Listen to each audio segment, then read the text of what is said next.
Alors, le message est encore lancé. Alors, ce geste totalement irresponsable est décrié par des milliers d'internautes et des téléspectateurs aussi. Un jeune homme qui tousse intentionnellement sur un terminal de paiement dans un service à l'auto. Quelle mauvaise blague, Félix, et il vient de perdre son emploi. Oui, c'est ce que nous avons pu confirmer en avant-midi. Alors,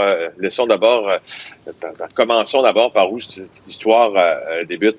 Ça se passe sur une page Internet qui s'appelle Facebook Spotted Repentigny, où des gens publient cette vidéo-là. Et rapidement, cette affaire-là est transférée à la police de Repentigny. Ensuite, elle passe à la Sûreté du Québec pour aboutir dans les mains de la police de Québec qui a réussi à retracer ce jeune homme-là qui, comme vous le voyez sur les images, touche sur un terminal de paiement automatique avant de remettre le paiement au commis du service à l'auto.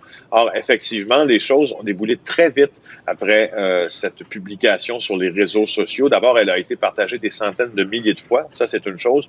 L'autre, c'est que au cours de la soirée d'hier, le jeune homme en question, qui est originaire de la région de Québec et qui demeure, semble-t-il, a retenu les services d'un avocat. Nous avons appris ce matin qu'il a été mis à pied par son employeur qui ne cautionne pas du tout ces gestes-là. Maintenant, à quoi s'expose-t-il, ce jeune homme?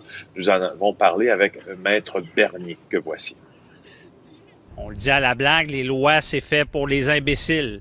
De penser qu'on est obligé de mettre une sanction pour quelqu'un qui fait des blagues aussi déraillées, on ne peut pas croire qu'on est obligé de mettre des sanctions, mais ça arrive. Il y a des gens qui ne suivent pas les directives et qui vont agir d'une manière là, à mettre en danger la sécurité des autres. Malheureusement, ça prend des sanctions et un exemple doit être donné.